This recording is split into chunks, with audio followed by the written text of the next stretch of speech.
नमस्कार दोस्तों। कोई राजा को डिस्टर्ब ना करे। राजा अभी भगवान की मुद्रा में है। राजा कुछ भी बन जाने में माहिर है, लेकिन प्रज्ञा के पन्ना पर आप फिर भी कुछ मर्यादा रखें। इनके लिए बहरूपिया शब्द का इस्तेमाल नहीं कर सकते। कुछ दिन पहले राजा ने पायलट का अवतार लिया था, लेकिन तेलंगाना के वोटर्स आध्यात्मिक हैं। उनको पायलट अवतार कुछ खास पसंद नहीं आया था, इसीलिए राजा ने भगवान का भेष धारण कर लिया है।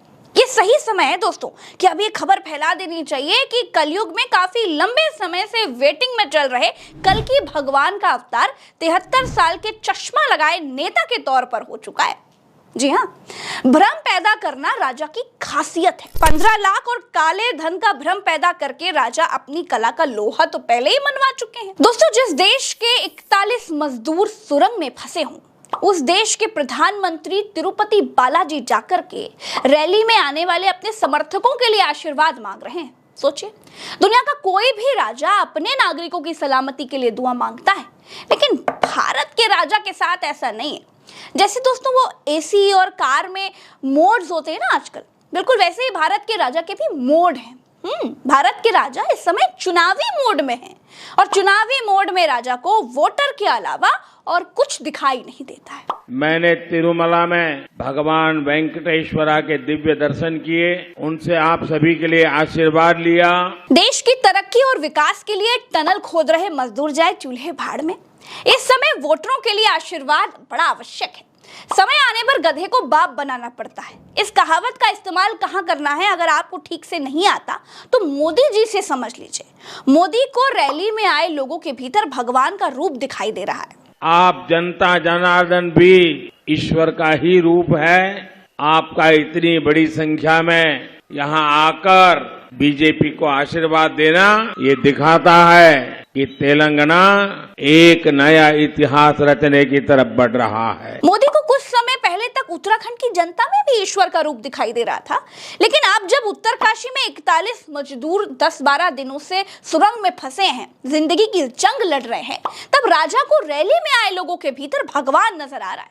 क्या करें, चुनाव है दोस्तों। चुनाव शुरू होते ही मोदी को अपने कराए गए विकास पर खड़े होकर फोटो खिंचानी चाहिए थी, लेकिन जैसे ही चुनाव शुरू होता है मोदी मंदिर मंदिर घूमने लगते हैं।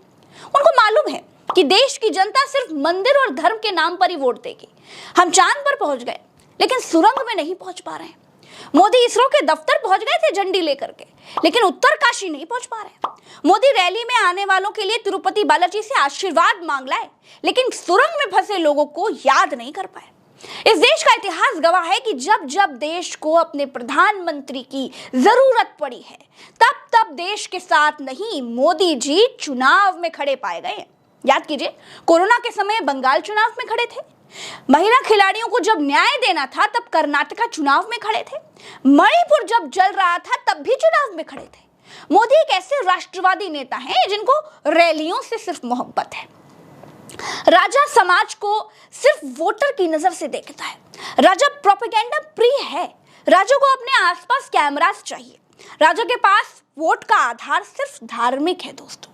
जिस राज्य की जनता धर्म के नाम पर वोट नहीं करती है, उस राज्य से तो राजा के पैर उखड़ जाते हैं। जैसे कर्नाटका ने विकास और अपनी जरूरतों पर वोट किया, राजा को बोरिया बिस्तर बांध करके दिल्ली लौटना पड़ा। जैसे हिमाचल की जनता ने विकास पर वोट किया, राजा का हिमाचल से पूरा पैकअप हो गया। पूरे साउथ से राजा के पैर उखड़ चुके हैं।